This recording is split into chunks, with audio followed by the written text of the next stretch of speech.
नमस्कार, स्वराज एक्सप्रेस के खास पेशकश जनता मांगे जवाब में आपका स्वागत है। मैं हूं आपके साथ दीपक भदौरिया। अमरवाड़ा का दंगल किसका होगा मंगल? जी हां, छिंदवाड़ा जिले की अमरवाड़ा विधानसभा सीट में उपचुनाव की वोटिंग खत्म हो चुकी है। अब 13 जुलाई को रिजल्ट आने के साथ ही तस्वीर भी साफ हो जाएगी कि अमरवाड़ा के त्रिकोणीय मुकाबले में किसका तीर निशाने पर लगा है और महल वर्सेस दरबार की लड़ाई में अमरवाड़ा की जनता का आशीर्वाद किसे मिलेगा। ये चुनाव परिणाम एक तरफ जहां पर बीजेपी के लिए चुनौती साबित होंगे तो वहीं कांग्रेस के लिए भी किसी अग्नि परीक्षा से कम नहीं है। हालांकि अमरवाड़ा का ये उपचुनाव न सिर्फ बीजेपी और कांग्रेस के लिए प्रतिष्ठा का सवाल बना हुआ है, बल्कि गोंडवाना गणतंत्र पार्टी और उसके भविष्य के लिए भी बेहद अहम माना जा रहा है। ऐसे में आज चर्चा अमरवाड़ा से आस के इसी मुद्दे पर।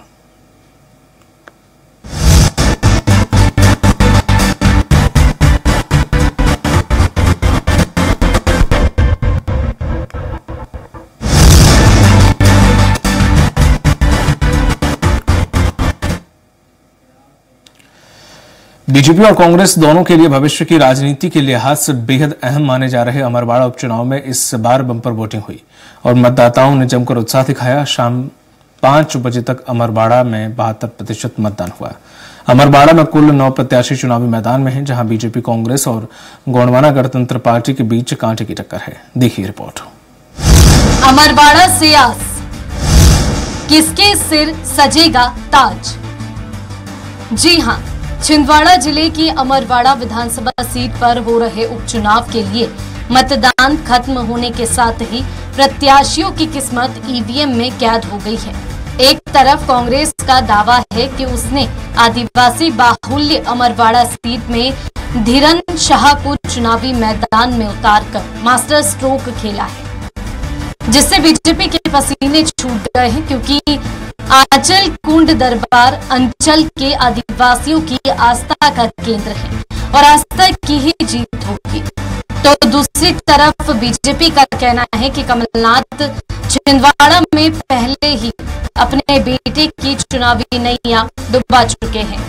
ऐसे में कांग्रेस अमरवाड़ा से क्या उम्मीद करे? लिहाजा जिस तरह छिंदवाड़ा में कमल खेला है, उसी तरह अमरवाड़ा में भी कमल ही खेलेगा। और एक विधानसभा के सम्मेलन में 5000 कार्यकर्ता, उनका उमंग उत्साह कह रहा था कि हर बूथ पर भारतीय जनता पार्टी कमल खिलाएगी। और इसलिए हर बूथ पर मैंने भी जब दौरे किए थे तो शक्ति केंद्रों पर बूथों के दौरे किए थे।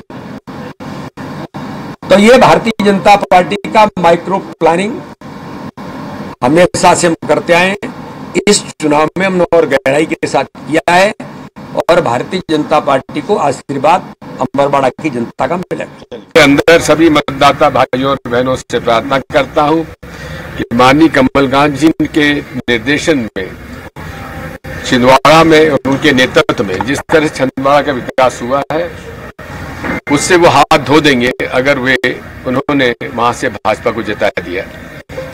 क्योंकि कमलनाथ जी चाहे विपक्ष में रहे चाहे सत्ता में रहे, वे हमेशा प्रभावशाली रहे हैं। कुल मिलाकर अमरवाड़ा उपचुनाव में कांटे की टक्कर नजर आ रही है और सभी राजनीतिक दल इस सीट पर अपना दावा मजबूत बता रहे हैं। बीजेपी से जहां कमलेश प्रताप शाह भाग्य आजमा रहे हैं, वहीं कांग्रेस से धीरेन शाह चुनावी मैदान में है। तो गोंडवाना गणतंत्र पार्टी के देवरावेन भलावी भाजपा और कांग्रेस दोनों के गले की फांस बने हुए हैं। ऐसे में अब 13 जुलाई को रिजल्ट आने के साथ ही तस्वीर भी साफ हो जाएगी कि अमरवाड़ा के त्रिकोणीय मुकाबले में किसका तीर निशाने पर लगा है और महल वर्सेस दरबार की लड़ाई में अमरवाड़ा की जनता का आशीर्वाद किससे मिला है। मयंक शुक्ला, स्वराज एक्सप्रेस, भोपाल। और इसी मुद्दे पर चर्चा के लिए हमारे साथ मौजूद हैं खास मेहमान गुलरेज शेख जी हैं, बीजेपी प्रवक्ता हैं। गुलरेज जी, आपका बहुत बहुत स्वागत है। समर सिंह हैं, कांग्रेस प्रवक्ता हैं। समर जी, आपका भी बहुत बहुत स्वागत है। आशीष दुबे जी हैं, वरिष्ठ पत्रकार हैं। आशीष जी, आपका भी बहुत बहुत स्वागत है। आशीष जी, सबसे पहले मैं आपसे थोड़ा समझना चाहूंगा महल वर्सेस दरबार, ये जो कॉन्सेप्ट चल रहा है, अगर देखें वो परंपरागत सीट कांग्रेस की कही जाती, बीजेपी यहां 2 बार को जीती है। अब तीसरी पार्टी ने इसमें चूंकि अपना प्रत्याशी उतारे तो काफी ज्यादा है, लेकिन 3 में मुकाबला ज्यादा अहम देखा जा रहा है।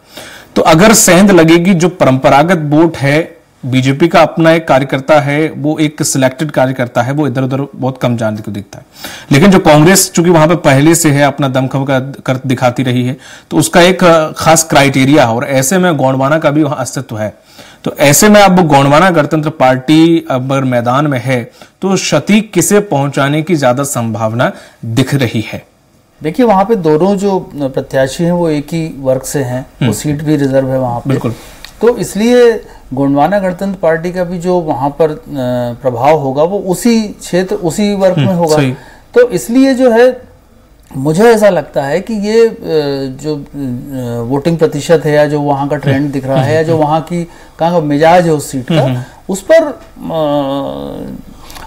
ऐसा प्रभाव सा दिखता है, क्योंकि कांग्रेस वहां पे पहले भी कई बार लगातार जीती है। तो वो प्रभाव कुछ ऐसा दिखता है कि वो कांग्रेस मिजाज की सीट है। आदिवासी जो है वो कांग्रेस मिजाज की तरफ झुके हुए हैं, तो उनका जो मिजाज है कांग्रेस की तरफ झुका हुआ। तो इसलिए जो है वहां पर कमलेश शाह को मुझे लगता है कि काफी मतलब बहुत आसान ये फाइट उनके लिए नहीं रही होगी। नतीजा जो आएगा वो हो सकता है, उसमें क्या अंतर होता है, क्या देखने की बातें होंगी, क्योंकि उनके पास एक बड़ी और ऑर्गेनाइज पार्टी का पूरा एक बैकिंग उनके पास इस बार है। लेकिन पिछली बार और इस बार के चुनाव जो हुए हैं विधानसभा के, पिछले 6-7 महीने में दूसरा चुनाव है, तो निश्चित तौर पर जो कांग्रेस के वहां जो प्रत्याशी है, और वो जो आदिवासी जो धार्मिक आस्था का जो केंद्र है, जो उनकी पौराणिक आस्था का केंद्र है, उससे जुड़े परिवार से है। तो इसलिए जो है मुझे लगता है कि गोंडवाना गणतंत्र पार्टी का जो प्रभाव होगा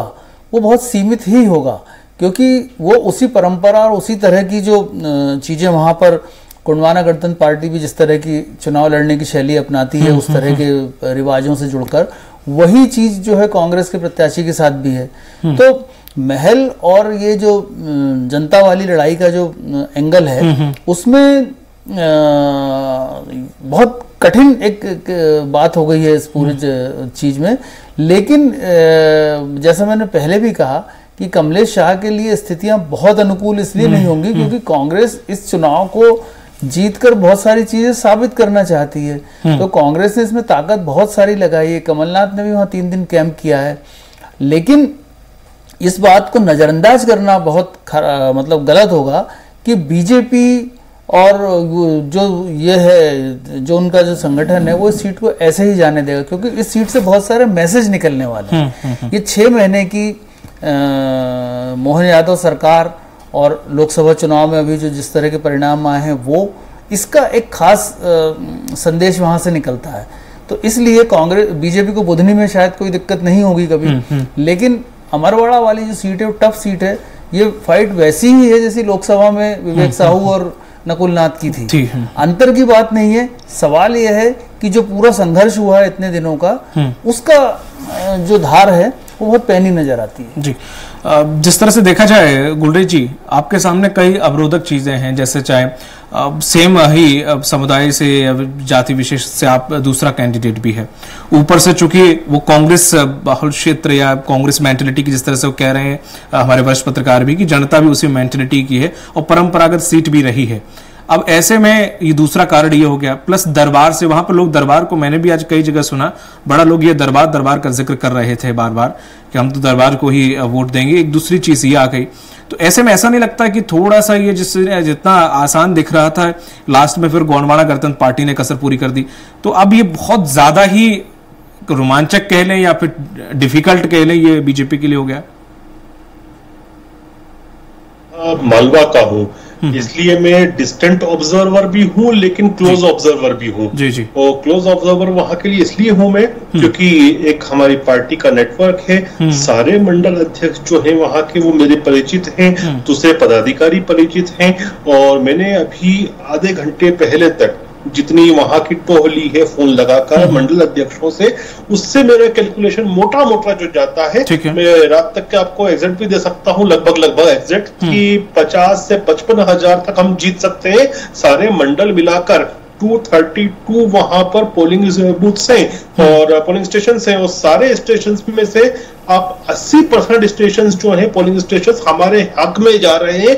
ये हमारे कार्यकर्ताओं का फीडबैक आ रहा है। जहां तक जो बात करते हैं लोग कि गढ़ था या किला था कांग्रेस का, तो वो तो छिंदवाड़ा के विषय में भी कहा जाता था। देखिए, लोकतंत्र जो होता है वो उसमें किला जो होता है वो आवाम का होता है, राजा रजवाड़ों का, पैसे वाले लोगों का, एरोप्लेन रख के खुद के घूमने वालों का कोई किला नहीं होता।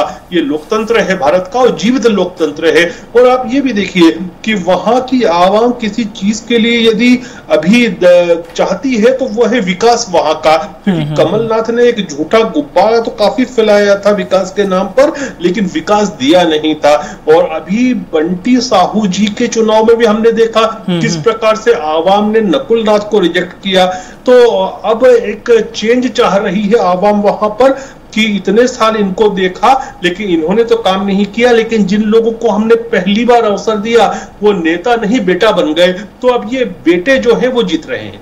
ठीक है समर जी, जिस तरह से जब वोटिंग परसेंट बढ़ता है या फिर अच्छा खासा जाता है तो कहा जाता है सत्ता पक्ष को कहीं ना कहीं इसका बेनिफिट मिल रहा है। आप ही लोग ऐसा कहते हैं।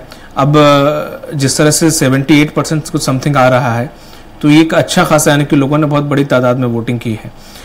इसी में से कुछ जगह से ये खबरें निकल कर भी आई कि कई जगह पर लोगों ने विकास न कराने हेतु बहिष्कार कर दिया चुनाव का। कई ऐसे गांव थे जहां पर सड़क नहीं, बिजली नहीं, पानी नहीं, समस्या को लेकर लोगों ने चुनाव का बहिष्कार किया। वो बात अलग है कि बाद में शायद समझा बुझाकर उन्होंने वोट किया हो। इससे एक चीज और साफ होती है कि जो विकास की बात कही जाती है अभी भी वहां पर बहुत कुछ अछूता है जो वहां तक लोगों तक पहुंचना चाहिए, तो जो नहीं पहुंचा। तो इस पूरे परिदृश्य को कांग्रेस अपने फेवर में ले रही है या फिर थोड़ा बहुत हाँ लग रहा है कि कुछ गुंजाइश बची थी जो हम पूरी नहीं कर पाए? बिल्कुल सही बात है। आज जो वोटिंग परसेंटेज बढ़ा है वो एक धोखे के खिलाफ वहां की जनता ने बाहर निकलकर वोट किया है। अच्छा, उस वोटिंग की जरूरत बिल्कुल नहीं थी जो कमलेश शाह जी के राजनीतिक महत्वाकांक्षा और जेल जाने के डर से उन्होंने जो बीजेपी ज्वाइन करी, तो उसके कारण ये जो बर्डन वहां की जनता पे पड़ा है, दोबारा वोटिंग की नौबत आई है। वहां की सीट बेशक कांग्रेस की सपोर्टेड रही है हमेशा, वहां की जो जनता है वो कांग्रेस सपोर्टेड है। दूसरी बात है कि छिंदवाड़ा मॉडल की जहां पर पूरे देश में हम लोग बात करते हैं, वहां पर खंबे से लेकर फैक्ट्रियों तक लगाने का काम जो है वो माननीय कमलनाथ जी ने करा है। वहीं पर आप 15 महीने के मुख्यमंत्री को देख लीजिए और वहां पर 20 साल के आप मुख्यमंत्री का बुद्धि देख लीजिए, आपको फर्क अलग से समझ में आ जाएगा।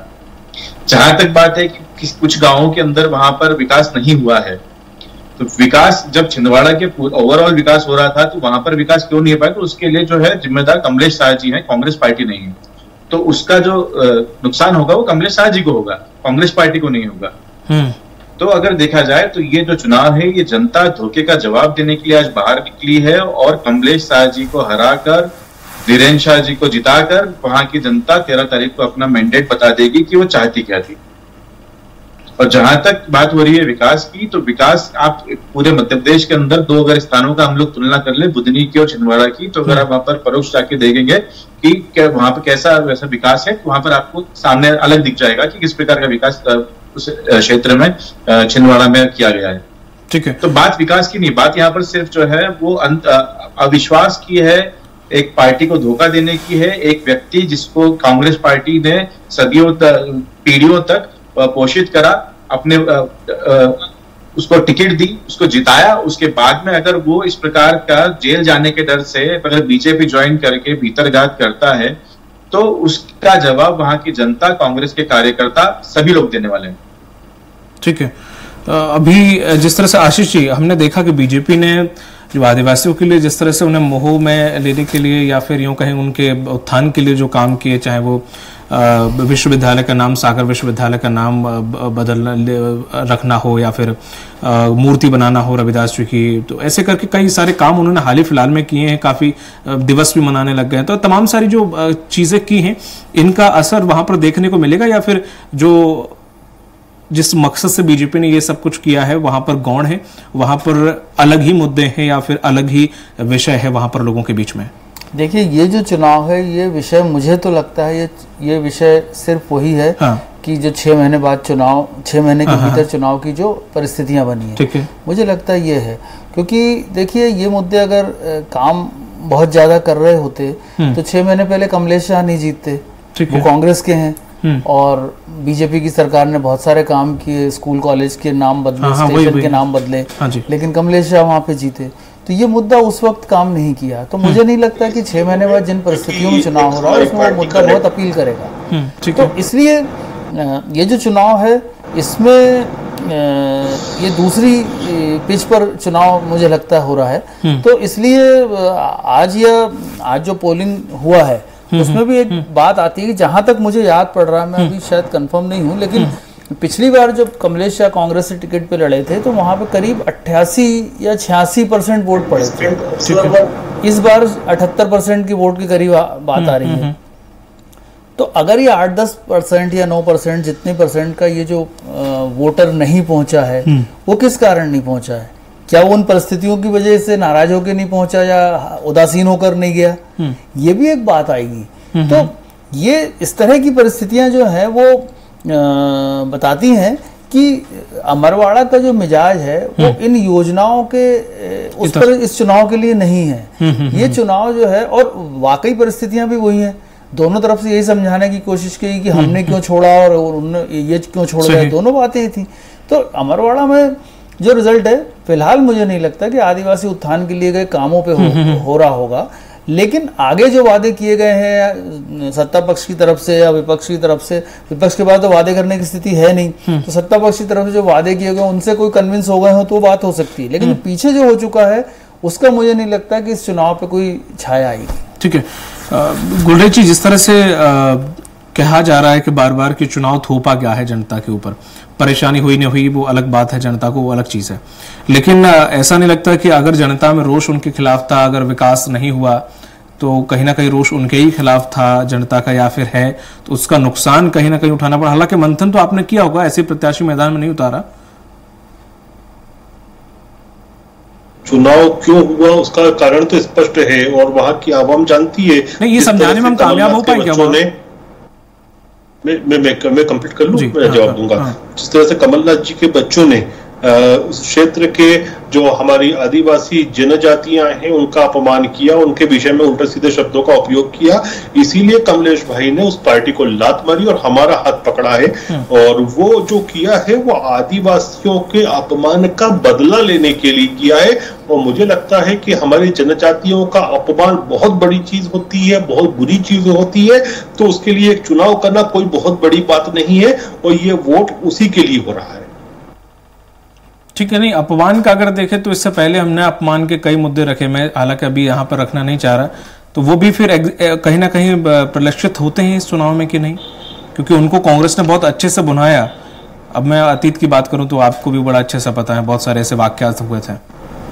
नहीं, कांग्रेस की बात पे तो भरोसा ही नहीं है। कांग्रेस के जो सबसे बड़े नेता रहे हैं वहां पर कमलनाथ जी ने तो खुद इस चुनाव में एक तरह से विनती करना शुरू कर दी थी अपने नाम पर कि मैंने अपनी जवानी दे दी और ये कर दिया वो कर दिया। उसके बावजूद भी उनके सुपुत्र जो हैं वो अमरवाड़ा प्रॉपर से 16,000 से ज्यादा वोटों से हारे।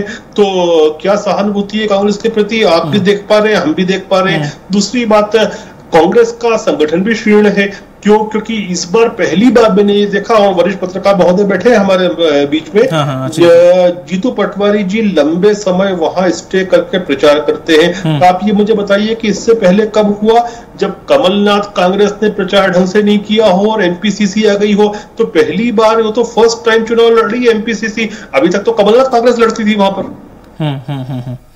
नहीं तो ये कमलनाथ 2 दिन गए हैं केवल, क्योंकि उनको दिख रहा था कि वापस से अगर वो जुट गए और हार गए तो उनकी बची कुछ इज्जत भी चली जाएगी कि वापस हार गए चुनाव।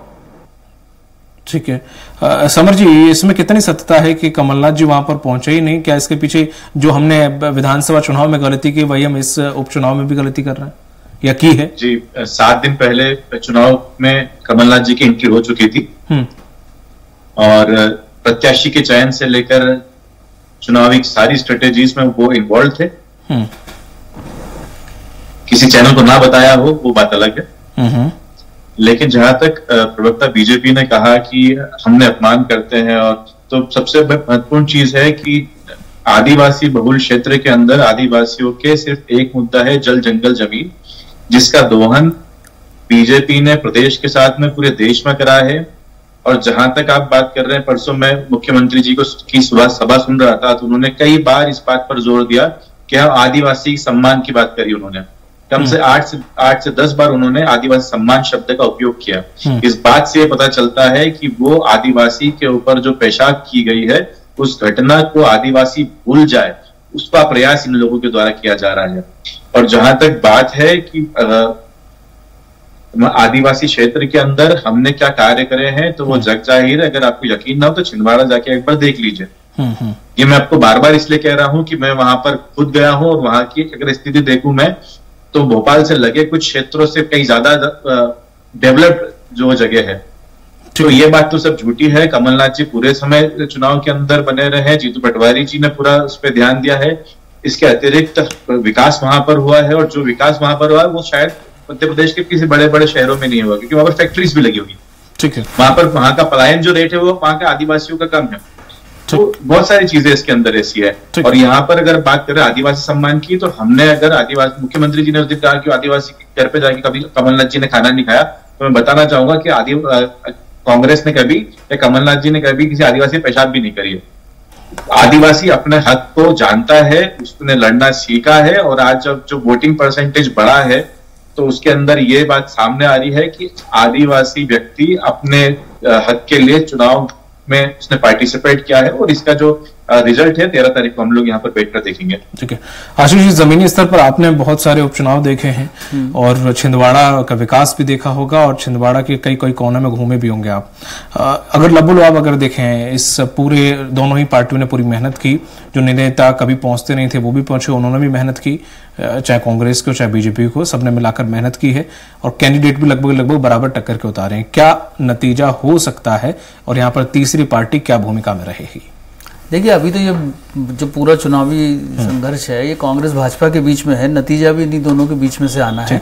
और तीसरी पार्टी का, गोंडवाना गणतंत्र पार्टी का जहां तक है, उसका एक दौर था 98 के समय में, जब उसका बहुत तेजी से उभार हुआ था मध्य प्रदेश, खासकर उसी बेल्ट में, महाकौशल में। लेकिन गोंडवाना गणतंत्र पार्टी के भी कई टुकड़े हुए, कई बार वो चेंज हुई। तो मेरा कहने का मतलब है कि वो ऑर्गेनाइज पार्टी नहीं है। जितनी गठित और गणतंत्र पार्टी नहीं है, उससे बेटर कांग्रेस है, क्योंकि वहां लड़ती कांग्रेस। छिंदवाड़ा में कम से कम काफी प्रभावी उपस्थिति में। चुनाव हारना जीतना कई बार एक चीज होती है, वो एक स्थायी दौर नहीं होता है, क्योंकि ये कांग्रेस के कई बड़े नेता चुनाव हारे और उन्होंने वापसी की। भाजपा में भी कई बहुत बड़े नेता चुनाव हारे, उन्होंने वापसी की। सवाल ये है कि वो असर कितना है। तो संगठन का जो महत्वपूर्ण रोल है, जो गुल्लेज अभी बता रहे थे कि पीसीसी को वहां जाना पड़ा, जीतू पटवारी को जाना पड़ा, तो अब उनको जाना ही पड़ेगा, क्योंकि कमलनाथ का या दिग्विजय सिंह का या जो बड़े नेता हैं, इनका दौर अब लगभग उतर रहा है।